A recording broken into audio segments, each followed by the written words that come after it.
За энэ төсөв батлагдсантай холбогдуулж төсвийн тухай хууль батлагдсантай холбогдуулан авах арга хэмжээний тухай улсын хурлын тогтоолын төслийн 2-1 дээр төрийн болон орон нутгийн өмчийн ерөнхий боловсролын сургууль, хүүхдийн цэцэрлэг, мэрэгжлийн сургалт үйлдвэрлэлийн төв, политехник коллеж, насан туршийн боловсролын төвийн багш нарын гэж байгаа. Ажилтнууд нь орхигдсон байна.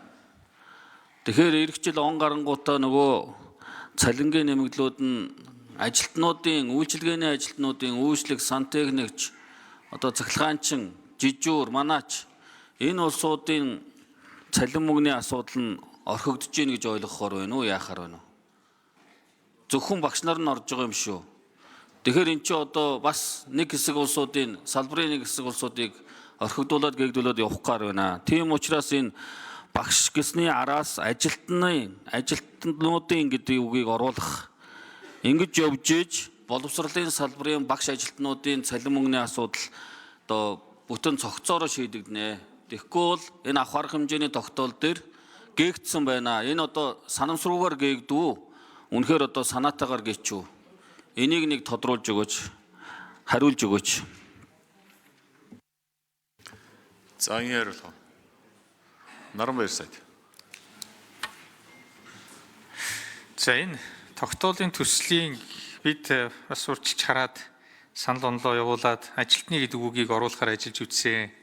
Өнөөдөр бид энэ нийт боловсролын салбарт ажиллаж байгаа 93,000 багш ажилтны цалин нэмэхэд 960 тэрбум төгрөгийн ийм нэмэгдлийн цалингийн хүүсвэр хэрэгтэй байсан. Гэвч одоо энэ удаад бол 520 тэрбум нь шийдэгдэж байгаа. Өөрөөр хэлбэл эрдэм шинжилгээний ажилтнууд нь ороод. Тэгэхээр энэ дээр бол бид төсвийн хувьд нэлээд өндөр ийм савлалттай ийм их хүүсвэр болох юм байна гэсэн ийм одоо тайлбарыг төсвийн ажлын хэсгээс хүлээж авсан. Бид өөрсдөө өнөөдөр энэ батлагдсан хүрээндээ цалингийн бүтцээ өөрчлөх, за мөн одоо оновчтой бүтцийг бий болгох ийм хүрээндээ бас өөрсдөд олгогдсон энэ төсвийн хүрээндээ бас ажилтнуудынхаа цалин давхар бас бодолцож явах шаардлагатай гэж харж байгаа. Батлагдсан төсвийнхөө хүрээнд шүү. Мөн цаашдаа бас энэ төсвийг бас тоддох шаардлага гарвал бас энэ их үүсвэрийг дахиж хайх юм шаардлагатай гэж үзэж байгаа. Ер нь бол хууль дээрээ бол багш нарын ингээд гарцсан байгаа. За тэгээ энэ тогтоолоо харах юм бол яг батлагдсан төсвтөө тааруулан хэмжээнд нь гэсэн ийм үг байгаа.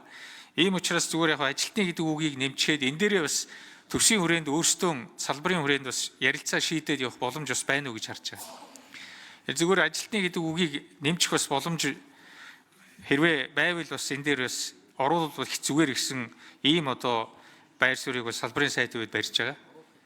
Ер нь бол оруулал бас энэ угаасаа төсвийн хуулиараа ингээ гарцсан ийм байгаа учраас энэ хэмжээнд нь тааруулаад бол энэ боломжтой гэдэг. Хажууд нь бол эмнэлгийн хувьд, ангаахынхны хувьд бол эмнэлгийн эмч багш, эмч ажилтнуудын гэдэг үг нь бол байж ах шишээтэй. Ийм л нөхцөлд байгаа учраас энэ бол бас зүйтэй ийм одоо юу байна уу гэдэг. Тэгэхээр зэрэг энэ дээр бас хэрвээ орох юм бол дэмжихэн зүйтэй гэж харж байна. Зүгээр би дахин хэлье, бид батлагдсан төсвийнхаа хүрээнд бас энэ ажлыг бол уян хатнаар зохицуулах боломжийг эрэлхийлж байгаа боломжтой гэж харж байгаа. Баярлалаа. За ажлын хэсгийн дараа өөрийн төвийг шүү.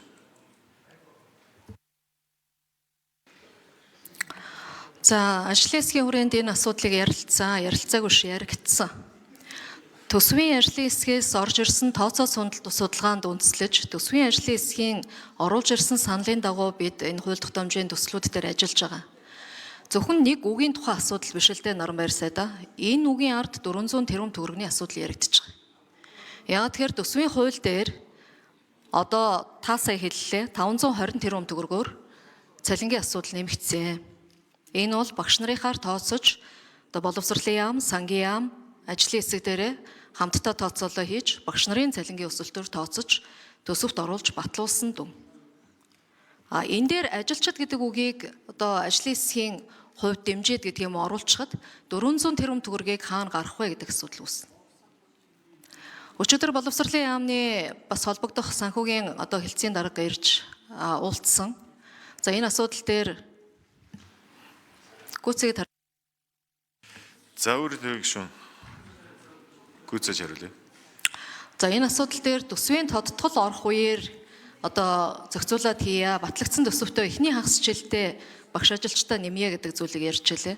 Тэгэхээр одоо тодтголын асуудал төсөв батлагдж байхад дараагийн тодтголын асуудлыг төлөвлөж ийм байдлаар тогтоолд оруулах нь боломжгүй байгаамаа. Тийм учраас боловсролын яам өөрөө энийг зохицуулт хийх боломжтой бол тэрийг засгийнхаа түвшинд дотооддоо хийх нь зүйтэй. Нэгэнт батлагдсан төсөвтэй уялдуулж гарч байгаа тогтоолын үед энэ үгсгийг нэмэх нь эдийн засгийн хувьд бол томоохон үр дагавар авчрах юм эрсдэлтэй байгаа гэдгийг бас манай гишүүд ойлгох хэрэгтэй гэдгийг хэлье.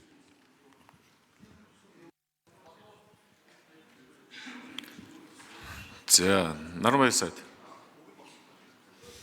За өөрийн төвөгшүүн ойлгож байгаа та бас ажлын хэсгээ яг сайхан ажлын бас ингээд зохицуулаад энд асуудлаа бас хамгаалж байгааг ойлгож байгаа. Гэхдээ боловсролын салбарт байж байгаа 93 мянган хүний цалингийн асуудал яригдж байна. Зөвхөн багш нарыг гэж ялгах нь бас хэцүү. Тийм учраас хэмжээнд нь тааруулаад өнөөдөр батлагдсан хэмжээнд нь тааруулаад бид нар уян хатан зохицуултаа хийгээд цалингийн бүтцээ яриад ингээд явах боломжтой гэж харж. Өнөөдөр бол тодтголыг хэлэх хэцүү. Тодтгол хэрвээ хийж байгаа тохиолдолд бол бид энэ тодтголоор бол энэ асуудлыг оруулж ирнэ. Ийм учраас яг энэ дээр нэгэн төсвийн хууль нь гарцсан хуулиндаа бариад энэ хэмжээнд нь тааруулаад гэсэн үг нь байж байгаа учраас зүгээр ажилтны гэдэг үгийг нь яг эрүүл мэндийнхэн шиг оруулчихад бол болохгүй гэх газар байхгүй л дээ. Энэ төсөв дээр шууд одоо дарамт болж орж ирнэ гэж харахгүй байгаа шүү. Тэгэхээр та бас энэ дээр бас энэ боловсролын салбарын энэ онцлог байдлыг ойлгох хэрэгтэй. Та ч өөрөө бас энэ чиглэлийг сайн мэддэг хүн. Ийм учраас би зүгээр энэ асуудлыг зүгээр оруулчих бид энэ хуулийнхаа хэмжээнд энийг оруулъя шийдвэрлэе гэж ярьж штэ. Баярлалаа. За, асууж хариултаа. За, Батбаяр. Та нар тэгээд ингээд сая ажил хаяхад тэгээд боловсролын салбарын нийтээр ажил хийсэн шүү дээ. Зөвхөн багш нар нь ажил хаяад багш нарын цалиг нэг сарын нэгнээс нэмэх гэж байгаа юм уу? Тэгээд үйлчлэгээний ажилтнуудыг нь орхих гэж байгаа юм уу?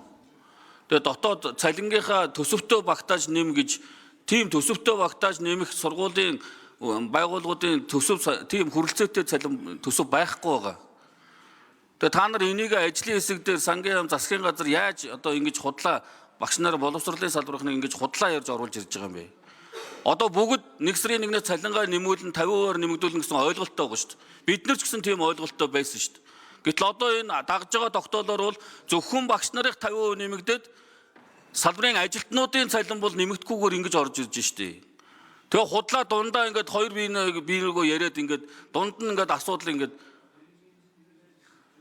энийг тодорхой шийдэлтэй.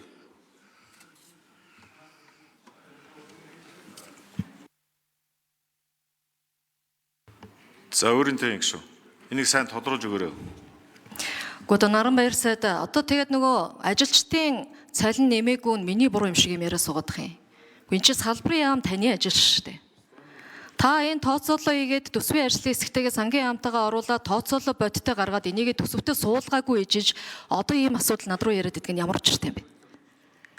Энэ чинь таны ажил уучлаарай. Та бүхний тохироод төсөвтөө суулгацсан дүнд чинь тааруулж тогтоолын төсөл боловсруулж байгаа юм. Өөрөөр хэлбэл та нарын хоорондоо тохироод сангийн сайд, боловсролын сайд, ажлын хэсэг дээр асуудлаа яриад оруулаад ирсэн төсөв багтсан дүнгээр тогтоолын төсөл орж ирж байгаа шүү дээ. Тэгэхээр энэ асуудал дээр одоо тогтоолын төсөл хэлцэн явж байхад ч гэсэн ажлын хэсэг дээр тэр зарчмын зөрүүтэй саналаа оруулаад ажиллаад явах чинь таны үүрэг байхгүй. Тэгээ одоо чуулганы танхимд ийм яриа сууж та болохгүй шүү дээ. Хариуцлагатай байх хэрэгтэй салбарын сайд юм бол. Одоо ажлын хэсэг дээр юу ярьцгаасан бэ та нар?